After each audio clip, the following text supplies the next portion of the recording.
¿Cómo está, mi hermano? Dios le bendiga. De verdad es un gusto que nos acompañe en esta transmisión. Nos honra que esté con nosotros, nos honra que esté en esta transmisión en vivo. Así es que mi hermano, sea bienvenido a Iglesia Ríos, ahora sí en Facebook Live. Ahorita no hay de otra más que estar aquí en casa. Nosotros estamos acá desde Iglesia Ríos. Le enviamos un saludo cordial a usted, a toda su familia. Y nos encanta que nos acompañe, nos encanta que esté con nosotros. De verdad es un honor saber de que ver los números de personas que han visto nuestras transmisiones, ver cuántas personas se han conectado, han estado comentando ahí en la caja de comentarios. Todos los que puedan comentar ahí, mándenos sus saludos. Vamos a estar respondiendo comentarios mientras está la transmisión.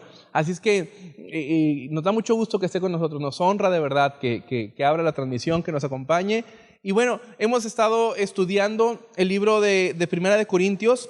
Lo hemos estado leyendo capítulo por capítulo. La semana pasada vimos el capítulo 11.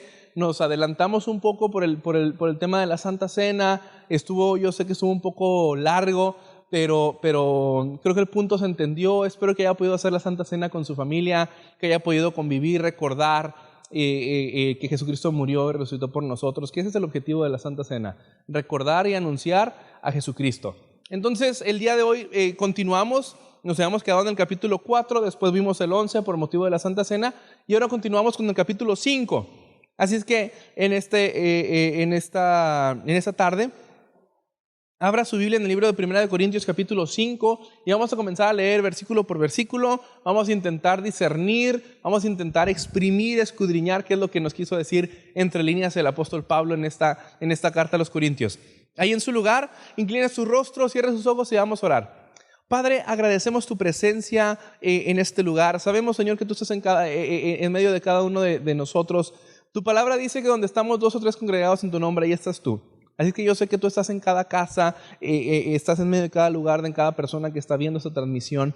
Señor, tú abre nuestros corazones para que podamos comprender lo que dice tu palabra. Pon en nosotros tus palabras para que podamos, pon en mí tus palabras para que yo pueda decir únicamente lo que tú quieres que yo diga. No me permitas, Señor, diluir tu mensaje y decir menos de lo que tu palabra dice, pero tampoco me permitas aumentar y decir algo más de lo que tu palabra habla, Señor. Abre nuestras mentes, nuestros corazones, dame sabiduría para poder dirigir esta palabra. Y bendigo, Señor, a cada persona que se está uniendo a esta transmisión, que va a ver este video, ya sea en vivo o más adelante cuando este video quede en nuestro muro de Iglesia Ríos. Te lo pido todo esto en nombre de Cristo Jesús. Amén y amén. Ahí en su lugar, abróchese los cinturones, acerque su cafecito, acerque por ahí su pan, acerque ahí lo que usted quiera comer y póngase cómodo. Si puede poner la transmisión en vivo en la televisión, póngala en la televisión, agarre su Biblia física o su Biblia digital y vamos a ir leyendo versículo por versículo. Si no tiene Biblia, por X o Y razón, la vamos a estar poniendo en la transmisión. Se va a estar viendo aquí la imagen con los textos bíblicos. Así es que bueno, vamos al libro de 1 Corintios capítulo 5, versículo 1. Y vamos a leer de la siguiente forma. Dice así: de cierto se oye que hay entre ustedes fornicación, y tal fornicación cual ni aún se nombra entre los gentiles, tanto que alguno tiene la mujer de su padre. Vaya, aquí Pablo arranca pesado porque los corintios estaban pesados. Fíjese bien, el término fornicación es la antigua palabra griega porneia, que en términos generales se refiere a todo tipo de actividad sexual fuera del matrimonio. De hecho, porneia es fornicación, y de esa palabra también se deriva la palabra pornografía, que es fornicación o actividad sexual ilícita gráfica. Por eso se llama pornografía. De aquí viene esa palabra. Los judíos utilizaban esta palabra para referirse a cualquier clase de inmoralidad sexual, porneia.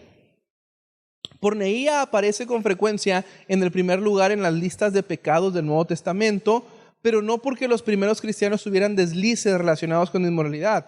En vez de eso, es porque el área sexual era uno de los puntos críticos en donde la ética cultural griega chocaba con el Evangelio.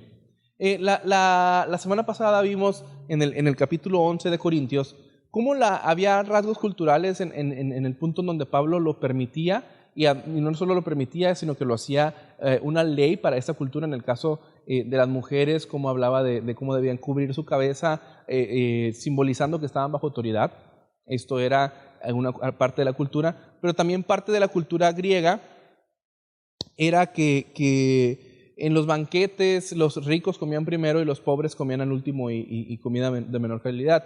Y Pablo también les reprende eso para que esa parte de la cultura no la hagan. Entonces, en este punto, la cultura en el tema sexual en Corinto era un tema fuerte y era un tema que estaba contradecido directamente con lo que enseñan las Escrituras. No nos vayamos muy lejos. En la actualidad, el tema sexual es un tema que está directamente contradecido con lo que dicen las Escrituras. Hoy en día está la posibilidad de cualquier teléfono poder acceder a pornografía. Está la posibilidad, nunca en la historia había habido tantos moteles de paso para fornicar, para acceder a este tipo de pecado, porque en nuestra actualidad el tema sexual está muy abierto, el tema sexual está muy metido incluso en la iglesia, en las congregaciones, hay problemas sexuales de muchas índoles, y esto no nos aleja tanto de la iglesia en Corintio. La iglesia en Corinto tenía también problemas sexuales, y no solamente un problema sexual similar, leve, sino que Pablo dice que alguno tiene a la mujer de su padre. Aparentemente alguien tenía por pareja a su madrastra, acto que obviamente incluía la intimidad sexual. La mujer involucrada quizás no era cristiana porque ella no es señalada. Entonces, en el caso de los corintios, había un hombre entre ellos que tenía por pareja, que tenía por esposa a su madrastra. Y esto incluía todo lo que incluye la intimidad en una pareja, que esto es la parte sexual también. Entonces, fíjense lo que les dice Pablo: tal fornicación, cual ni aún se nombra entre los gentiles. Fíjese bien, si bien los corintios eran de una cultura sexualizada abiertamente, este tipo de situaciones, dice, cual ni aún se nombra entre los gentiles, era incluso un tabú en personas que no eran creyentes. O sea, era tan grave que incluso los que no eran creyentes lo consideraban un tema tabú, un tema delicado, un tema fuerte, algo que ellos mismos no harían. Entonces, debió ser suficiente que esto es declarado por pecado por la Biblia, en Levítico capítulo 8 y en Deuteronomio capítulo 22 y capítulo 27, y debería haber sido suficiente que la cultura mundana en sí lo consideraba pecado, una violación a las leyes. Pero los cristianos corintios no parecían estar molestos por esta situación. Parecía que no les importaba. De hecho, más adelante Pablo explica que se envanecían, se creían muy amorosos por tener a esta persona en medio de ellos. El versículo 2 dice de la siguiente forma: y ustedes están envanecidos. ¿No debieran más bien haberse lamentado para que fuese quizá quitado de en medio de ustedes el que cometió tal acción? Fíjense bien, tan malo era el pecado en sí, o sea, era un pecado muy, muy grave, y Pablo estaba más preocupado porque los cristianos en Corintio parecían no tomar medidas ante esta situación. Entonces, los corintios estaban tomando un pecado a la ligera y ellos no estaban preocupados. Por eso les dice, no deberían haberse lamentado acerca de esta conducta. Porque los corintios estaban viendo el pecado, estaban viendo al pecador, y además se hacían de la vista gorda, hacían como que no pasaba nada, como que no había pecado que corregir en esa parte. Ahora, previamente en esta carta, Pablo ha estado tratando principalmente con los problemas de actitud de los cristianos. En el capítulo 4 y en el capítulo 3, Pablo trata con los problemas de competencia y de orgullo que había en los corintios. En el capítulo 4, Pablo les dice cómo es que pueden estar creyéndose que son más sabios o creyendo que están en un nivel superior que los mismos apóstoles por un problema de orgullo. Y en este punto Pablo se brinca a los problemas físicos. Obviamente había inmoralidad sexual entre los corintios, y esa inmoralidad sexual era resultado de que no había una conducta ni una actitud espiritual apropiada. Una cosa era resultado de otra. Por eso primero Pablo trata con la raíz del problema, que es el orgullo. El orgullo es un pecado fuerte, aunque físicamente no traiga una consecuencia tan fuerte. El orgullo es un pecado fuerte porque fue el pecado que cometió Satanás, ser orgulloso. Entonces, Pablo viene primero y dice, esta es la parte espiritual, esta es la parte mental. Ahora vamos con la parte física, con el resultado de no estar bien espiritualmente. Este es el resultado de no estar bien espiritualmente. ¿Por qué? Porque cuando una persona no se atreve a corregir a otra que está en pecado, cuando un líder no se atreve a corregir a otro que está en pecado, muy seguramente es porque él tiene otro pecado similar, peor, o a lo mejor no tan peor o no tan similar, pero otro pecado y no se cree con la autoridad suficiente para corregirlo. Por eso es que Pablo está corrigiendo ese tipo de puntos. Ahora, Pablo está comenzando a tratar con sus problemas morales, pero ambos están conectados. Sus problemas morales vienen porque ellos no están pensando correctamente acerca de Dios y su mundo. Ahora, les dice Pablo en el versículo, para que fuese quitado de en medio de ustedes el que cometió tal acción. Claramente esta era la solución de Pablo al problema. Saquen a este hombre de la congregación. Problema arreglado. El problema no es que este hombre estuviera en pecado, y ahorita lo voy a explicar, perdón. El problema no es que este hombre estuviera en pecado, porque dentro de las iglesias muchas veces nos vamos a encontrar en pecado. Yo mismo he estado en pecado y he visto muchas personas que han pasado por pecados complicados, por pecados difíciles. Ese no es el problema. El problema y lo que se espera de hecho es que las personas pequen. Es normal que las personas se equivoquen, que las personas cometan pecados. Es normal que suceda. Lo que no es normal y lo que no está bien es la falta de arrepentimiento. Porque uno puede pecar y arrepentirse. Uno puede pecar y decir, es que la regué, estoy arrepentido, no quiero caer en esto, quiero restaurarme. Y entonces comienza la restauración, que es un proceso difícil. Y otro problema es cuando una persona, además de que peca, dice, no quiero tu corrección, quiero continuar pecando. Ahí reside el problema. Entonces Pablo ve que este hombre claramente no está arrepentido porque tiene por pareja a su madrastra. Entonces obviamente no está arrepentido. Entonces Pablo lo que hace es que dice, saquen a ese hombre porque obviamente no está arrepentido, sáquenlo de la congregación. Recuerda que Corinto era una ciudad notoriamente entregada a la inmoralidad sexual y las religiones paganas no valoraban la pureza sexual. En Corinto había un problema con la sexualidad. Las personas estaban entregadas a inmoralidad sexual y eso no era mal visto. Qué diferente de nuestra cultura, ¿no? Hoy en día la mayoría de las personas están entregadas a la inmoralidad sexual. En nuestra cultura es normal la inmoralidad sexual. Todos lo ven como normal. Yo tengo un niño de 6 años y vemos de repente televisión abierta y tengo que cambiar los comerciales. Porque cuando no están anunciando preservativos, están anunciando métodos anticonceptivos. Y cuando no están anunciando métodos anticonceptivos, ahorita hay una campaña que dice que en la campaña dicen que puedes tener relaciones sexuales con quien tú quieras, siempre que te cuides y te protejas. Y eso no nomás lo están enseñando por la televisión, se lo están enseñando a sus hijos en la escuela. A mis hijos, a mis niños se lo están enseñando en la escuela. Bueno, en la escuela donde va, bendito sea el Señor, es una escuela cristiana. Pero los libros de texto enseñan eso. Porque estamos en una cultura hipersexualizada, una cultura donde yo en la universidad me enseñaban que yo podía tener cualquier clase de actividad sexual con cualquier persona siempre que no le hiciera daño a esa persona y que yo me sintiera bien con eso. ¿Se fija cómo la cultura choca directamente con lo que la palabra nos enseña? Y cuando sale una persona que dice, yo me quiero guardar puro hasta el matrimonio, yo quiero guardar mi sexualidad para el Señor, eres un retrógrada, eres una persona que está atrasada. Porque nuestra cultura está sexualizada. Y en el tiempo de los corintios también su cultura estaba sexualizada. La filosofía de la cultura griega era tan permisiva que uno de sus refranes era el siguiente. Observe lo que pensaban los griegos en su filosofía. Tenemos amantes por amor del placer, concubinas para el cuidado diario del cuerpo, pero esposas para que nos traigan hijos legítimos. Esa era una filosofía de los griegos. Así de hipersexualizada estaba su cultura. Entonces, no sabían que era incorrecto a lo largo del Antiguo Testamento. Levítico 18:8 expresamente prohíbe a un hombre tener relaciones sexuales con su madrastra. Dice de la siguiente forma, la desnudez de la esposa de tu padre no descubrirás. Entonces ellos tuvieron que haber sabido que esto era pecado. Más que nada los cristianos corintios estaban permitiendo esto probablemente en nombre de la tolerancia. Ellos están diciendo, mira, qué amorosos somos. Un hombre está en pecado, pero por amor no lo vamos a corregir. Mira cuán abiertos de mente somos. ¿Sabe? Nunca debemos subestimar lo que la gente es capaz de permitir en nombre de la mente abierta. Lamentablemente, la mente, una cosa es renovarse y otra cosa es ser de mente abierta. La mente abierta nos ha traído muchas atrocidades a la iglesia. El ser si yo soy bien de mente muy abierta, ha traído problemas.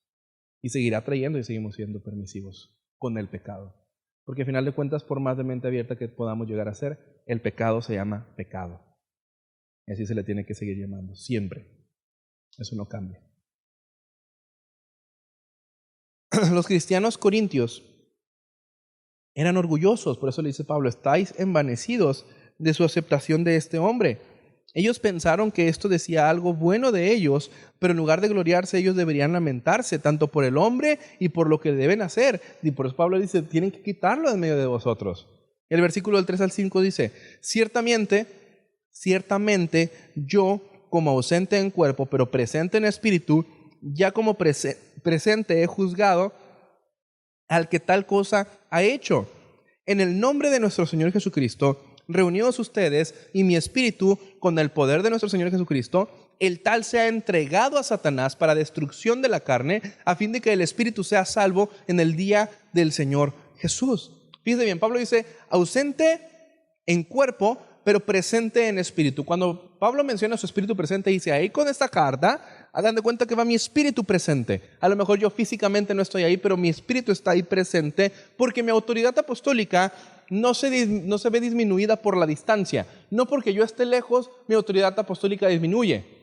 Mi autoridad apostólica sigue ahí presente, a pesar de que yo estoy lejos, por eso yo estoy presente en el espíritu, pero lejos físicamente. En otras palabras, Pablo no tenía que estar ahí para ejercer su autoridad. Pablo empuja duro su autoridad aquí, por eso dice, he juzgado. Pero además implica que dicha autoridad proviene de Dios al reconocer que debe ser hecho en el nombre y el poder del Señor Jesús. Entonces Pablo dice, en el nombre de Jesús, o sea, en la autoridad que Cristo me ha dado como apóstol, y espiritualmente que yo estoy presente allá, pero físicamente no, es que yo puedo decir que a este hombre lo entreguen a Satanás para la destrucción de su carne, pero para que él sea salvo en el día del Señor. Ahorita vamos a discernir eso. Dice Pablo, ciertamente he juzgado. ¿Está Pablo desobedeciendo lo que Jesús dijo en Mateo 7 del 1 al 5? Que dice que no juzguéis para que no seáis juzgados y que con la vara que midas vas a ser medido, es lo que está diciendo Jesucristo. Pablo no está siendo desobediente en lo más mínimo. ¿Por qué? Porque el mandato de Jesús en Mateo 7, 1 a 5 prohíbe el juicio hipócrita. Este juicio en el que yo te digo lo que tú estás mal, pero yo no estoy viendo en lo que yo estoy mal, en lo que estoy más preocupado por corregirte a ti que por corregir lo que yo estoy haciendo mal. En contra de ese juicio está hablando Jesucristo. Y habla acerca de juzgar a otros por un estándar por el cual nosotros mismos no queremos ser juzgados. Entonces Pablo, desde su autoridad apostólica, no solamente no está contradiciendo lo que Jesucristo dice, porque él puede aplicar esos mismos principios a él mismo sin problema. Él tiene la autoridad para a ese juicio, aunque él está aplicando a esa persona, lo puede aplicar sobre él sin ningún problema, porque él sabe que está cometiendo ese pecado. Pero además, él está haciendo lo correcto para confrontar a un pecador.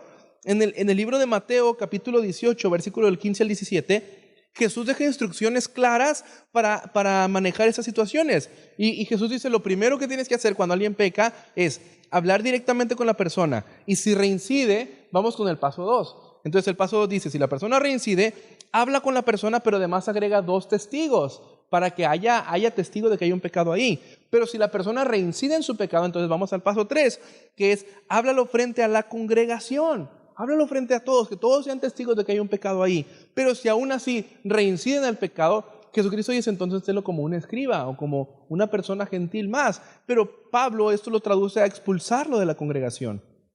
Y Pablo ejecuta estas instrucciones porque todos en la congregación sabían que ese hombre estaba en pecado. No era necesario hablarlo frente a un testigo o 2 testigos. Era que toda la congregación tenía que expulsarlo. ¿Cómo puede Pablo y la congregación de Corinto entregarlo a Satanás? Al ponerlo fuera de la iglesia, al sacarlo del cuerpo de Cristo, porque el sacarlo de la iglesia no es sacarlo del edificio, sino sacarlo del cuerpo de Cristo, que somos nosotros de nuestra comunión como hermanos, lo estamos sacando de nuestra comunión como hermanos. Pablo lo que está diciendo, ok, no quieres estar aquí, vas a estar allá afuera en el dominio de Satanás. Por eso dice, lo vamos a entregar a Satanás. ¿Por qué? Porque están removiendo la protección espiritual y la comodidad social. No están imponiéndole una protección, no están imponiéndole algo malo, no le están deseando algo malo, sino que le están diciendo, te vamos a retirar la protección que el cuerpo de Cristo da a todos los que creen en el Señor Jesucristo. Eso es lo que está diciendo, lo que está haciendo Pablo. Básicamente, lo que está haciendo Pablo es está formalizando, como quien dice, un acto de asamblea donde formalmente le dice, ok, tú con tus actos estás diciendo que no quieres ser parte del cuerpo de Cristo porque no te quieres arrepentir, y claramente para el evangelio eso es pecado. Y si no te quieres arrepentir y tú con tus actos estás decidiendo el bando que quieres tomar, pues adelante, formalmente ahora tú formas parte del bando de Satanás. Formalmente ahora te vamos a entregar formalmente a Satanás porque es lo que tú has decidido con tus actos. Es lo que está haciendo Pablo. Entonces, el mandato de Pablo también sirve para el importante propósito de remover cualquier sentimiento falso de seguridad que el hombre pecador pudiera tener entre la congregación de cristianos. Ellos no podían simplemente ignorar su pecado y dejarlo ahí como, no pasa nada, que se quede ahí, no, porque él decía ser cristiano, él decía ser creyente, pero estaba en pecado. Y reincidía en el pecado. No estaba en pecado y estaba intentando salir de ese pecado. No, estaba en pecado y además no se arrepentía de ese pecado, sino que reincidía en él. Entonces, el propósito de poner a este hombre fuera de la protección espiritual y comodidad social de la iglesia era la destrucción de la carne. Ahora, muchos lo tomarían como, no, pues vamos a destruir su carne y vamos a ahora sí que se muera. No, Pablo no está diciendo eso. Pablo dice, vamos a entregar a este hombre a Satanás. Vamos a entregar a este hombre a la consecuencia de sus actos, a la consecuencia de su pecado, para que entonces su carne, la parte de su yo que está inclinada a pecar, sea destruida, es decir, para que él sienta remordimiento, para que en las situaciones adversas de entregarlo a Satanás, de quitarle la protección de Dios y de la consecuencia de su pecado, lo orillen a arrepentirse y él pueda ser restaurado una vez más. Eso es lo que está haciendo Pablo en este punto. Como cristianos, debemos pelear continuamente con la carne.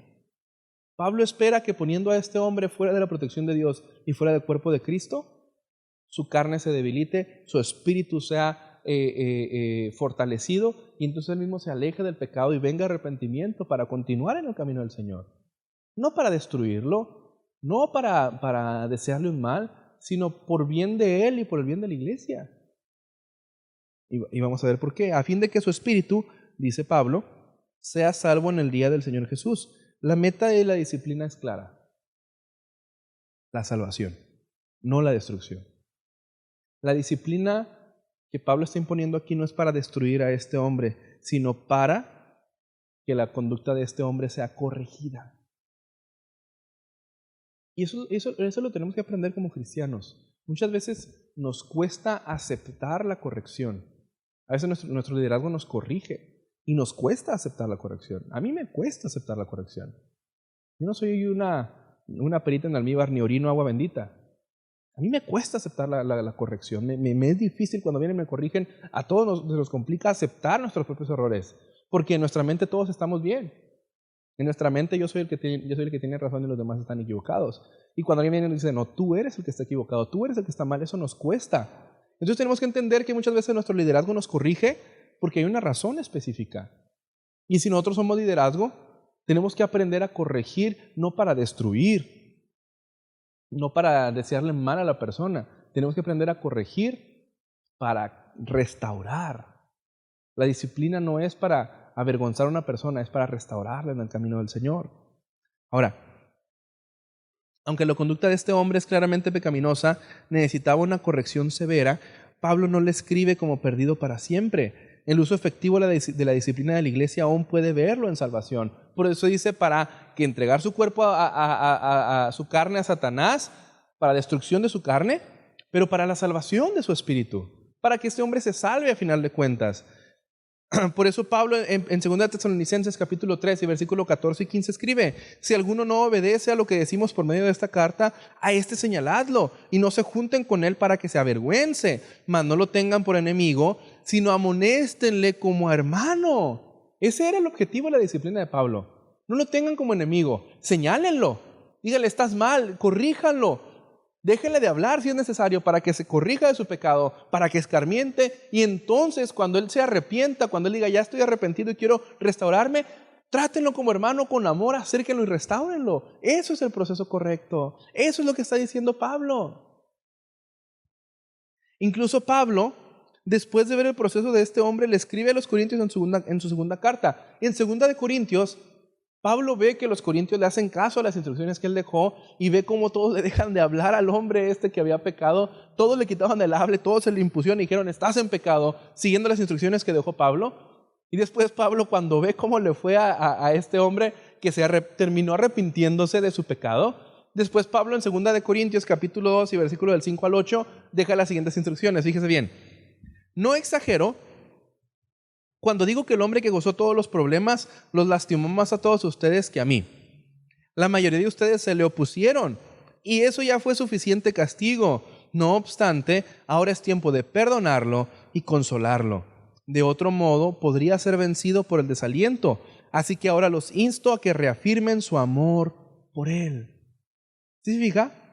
Pablo dice, entréguenlo a Satanás primero en 1 Corintios. Sáquenlo de la congregación para que él sepa que hay consecuencia por su pecado, que está mal lo que está haciendo. Y cuando él se vea solo con su pecado, entonces va a venir arrepentimiento, porque ese es el objetivo de la disciplina.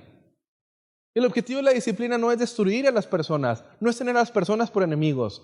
El objetivo de la disciplina es, te voy a poner en un punto en el que vas a entender la gravedad y la consecuencia de tu pecado. Ese es el objetivo de la disciplina.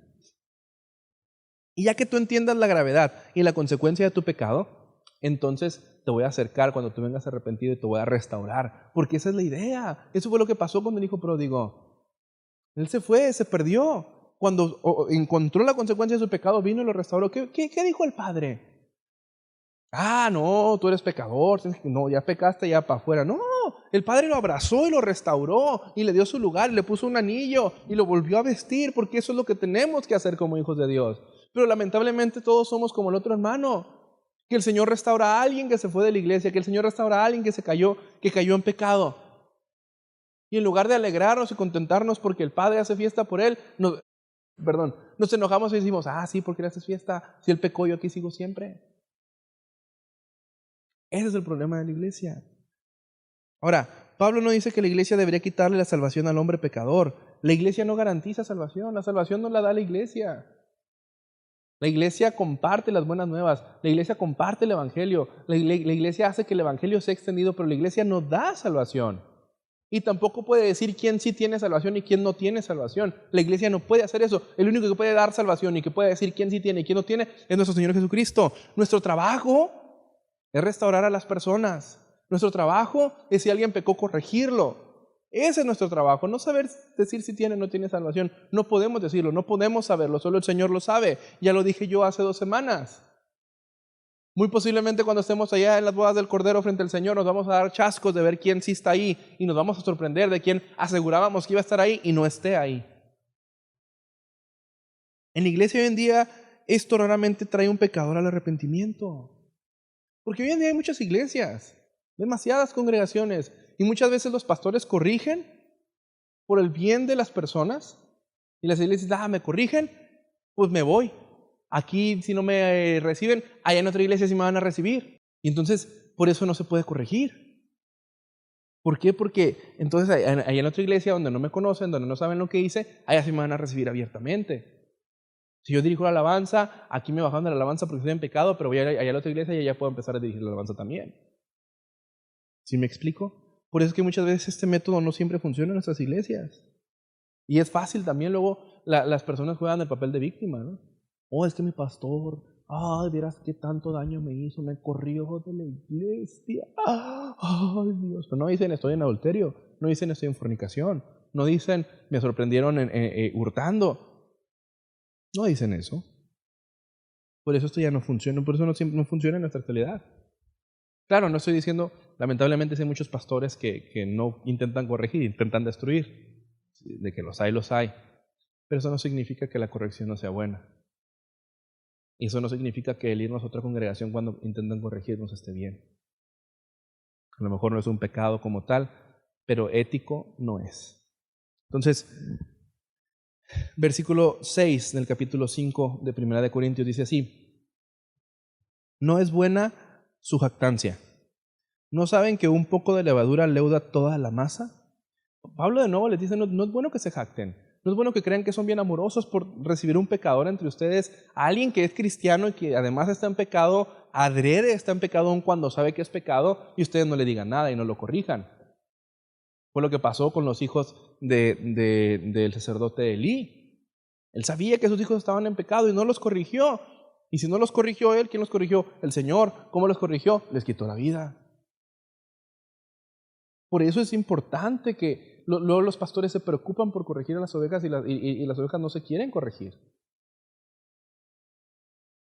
Podemos decir con certeza que Pablo está más preocupado acerca del pecado de la iglesia entera, especialmente del liderazgo, que del pecado individual de un hombre. Ambos son importantes, pero el pecado de la iglesia es peor. Él está diciendo, un poco de levadura leuda toda la masa. Si ahorita se lo están permitiendo a uno, al otro se lo van a permitir a otro. Y en algún punto todos se van a permitir pecados y nadie se va a corregir como debe ser. Eso es lo que está diciendo Pablo. Por eso Pablo estaba más preocupado. ¿No saben que un poco de levadura leuda toda la masa? Si ocupas un poquito de levadura para que toda la masa se infle. Entonces ocupas un poco de pecado dentro de la iglesia, ocupas permitir un poco de pecado dentro de tu vida para que toda tu vida se llene de pecado, para que toda una iglesia se llene de pecado. Por eso es por lo que está preocupado Pablo. Dice Pablo, un poco de levadura leuda toda la masa. Ahora, la levadura mencionada no es necesariamente levadura nueva. Lo que hacían muchos pueblos en la antigüedad es que guardaban un poco de la masa anterior para hacer la masa nueva. Y entonces la levadura que tenía esa masa era suficiente para leudar toda la masa nueva. A eso es a lo que se refiere Pablo. Entonces, en esta luz, el mandamiento de la Pascua de purgar la levadura tenía un propósito de salud. Este método de fermentación, usado semana tras semana, incrementa el riesgo de infección o envenenamiento por alimento. Así que por lo menos una vez al año los israelitas comenzaban desde cero la masa, con levadura nueva.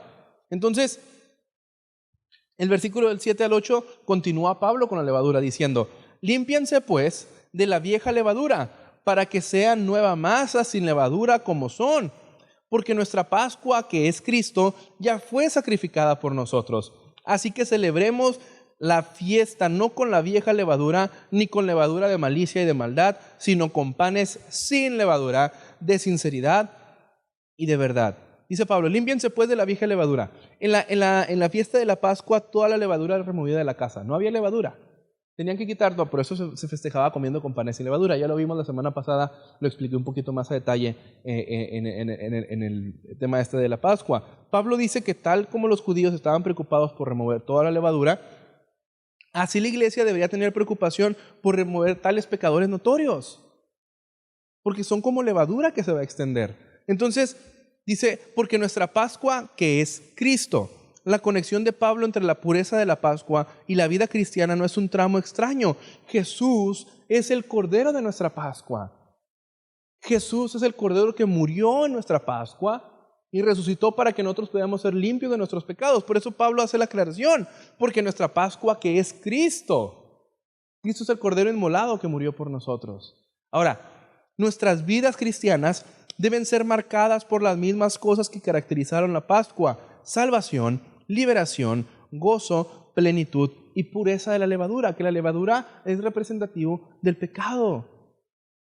Por eso Pablo dice, límpiense de la levadura, para que no seamos llenos de levadura, de malicia y de maldad, sino panes sin levadura. Seamos panes que no están, seamos como panes que no tienen levadura, como cristianos que no tienen pecado, que no se entregan al pecado. Dice el versículo 9, les he escrito por carta que no se junten con los fornicarios. Cuando dice Pablo les he escrito por carta, podemos deducir que quizás Pablo ya había enviado otras cartas a los corintios y por eso dice les he escrito por carta.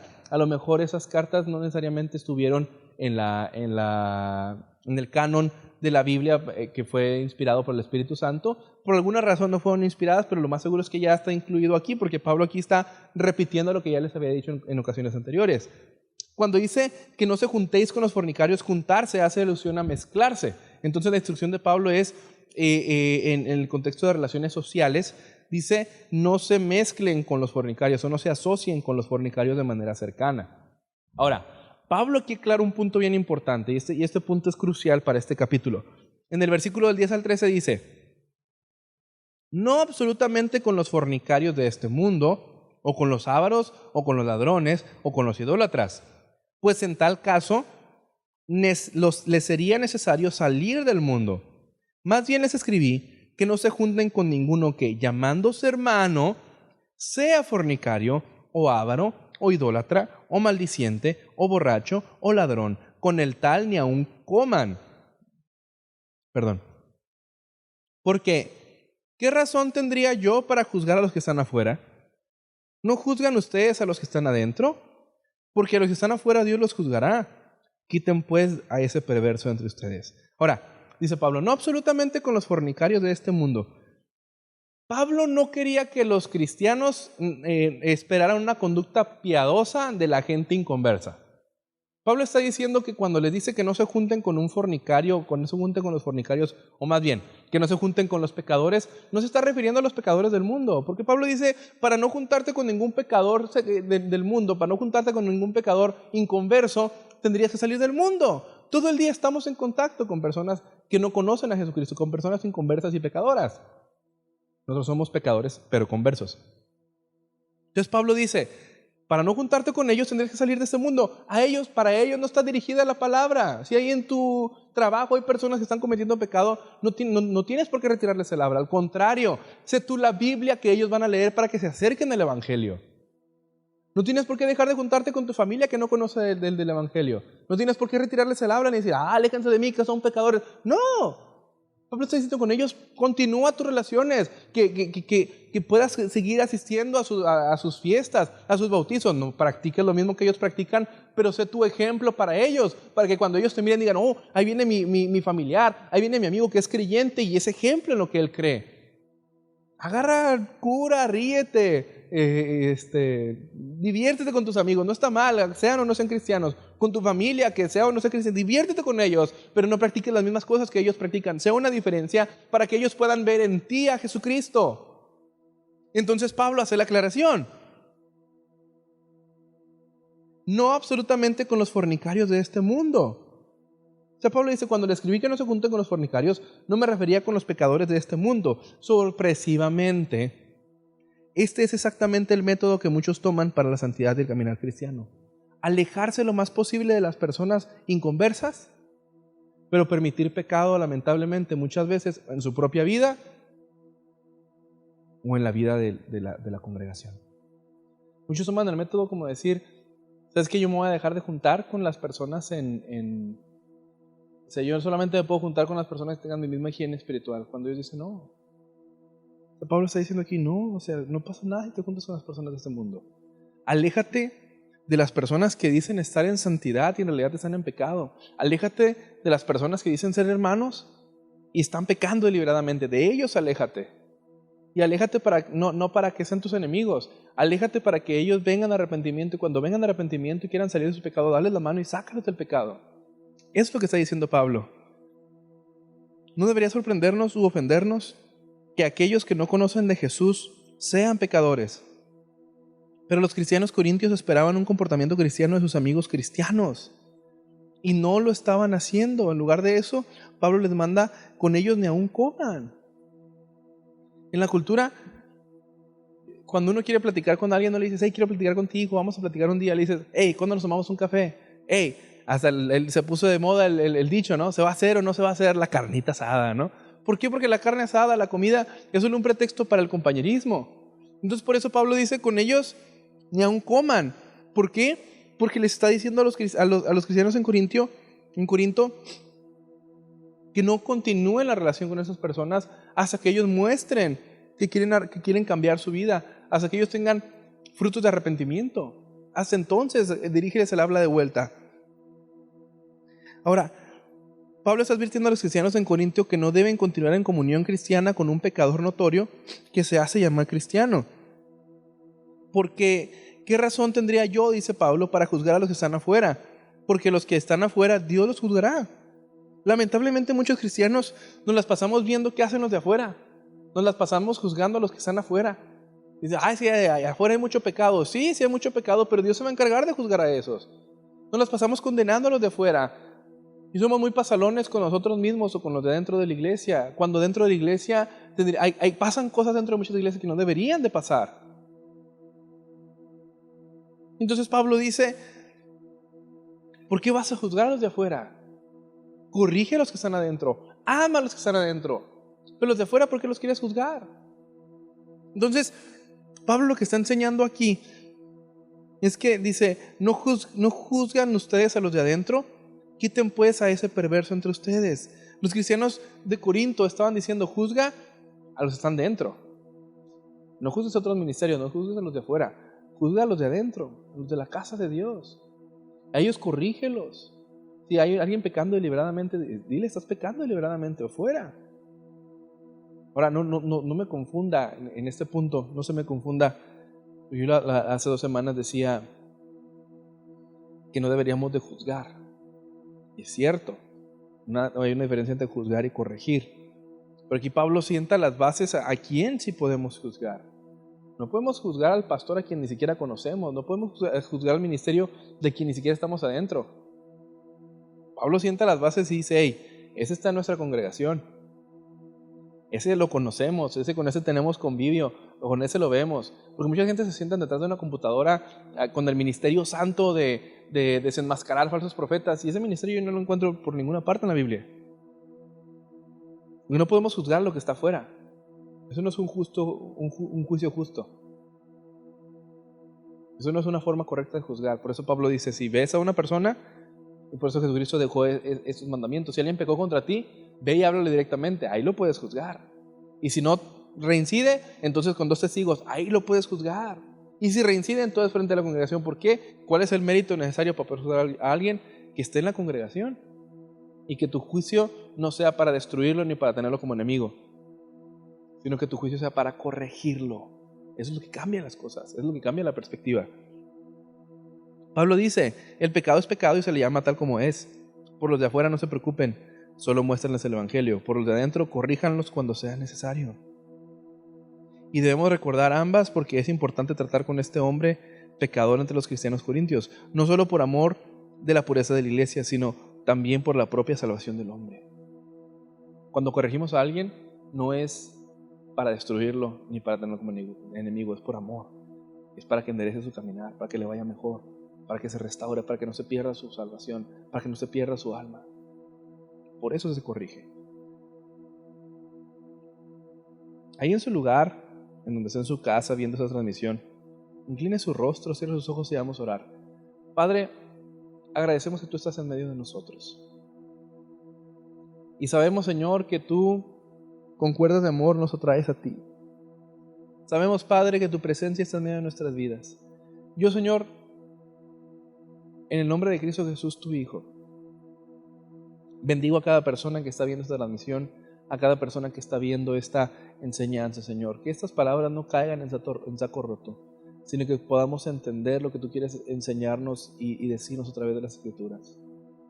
Abre nuestra mente para que esto no sea un sermón más ni una prédica más, sino que se quede en nuestros corazones, Señor, y podamos ponerlo por obra. Yo bendigo a cada familia que está viendo esta transmisión, a cada familia representada en este Facebook Live, y te pido, Señor, que tú seas quien llene nuestros corazones de tu presencia. Ayúdanos, Señor, pronto a estar reunidos otra vez como familia. Ayúdanos, Señor, pronto a estar reunidos en esta casa, en este lugar como hermanos, Señor. Porque anhelamos estar juntos. Te lo pedimos todo eso en nombre de Cristo Jesús. Amén y amén. Mi hermano, así termina la enseñanza del día de hoy. Le insto a que abajo en los comentarios nos comente qué es lo que usted piensa acerca de este tema, nos haga preguntas. Si tiene alguna duda o algo, escríbanos con toda confianza a Iglesia Ríos, a mi face personal, como David López Jr., y escríbanos y vamos a estar para ustedes disponibles si tiene alguna duda o algo que a usted no le haya parecido. Ahí nos ayudamos mutuamente, nos exhortamos y escudriñamos la palabra juntos. Para eso es esto. Y aquí abajo pues saluda, etiqueta a todas las personas que pueda etiquetar, comparta esta transmisión en vivo, pues, porque la idea es para que podamos aprender juntos.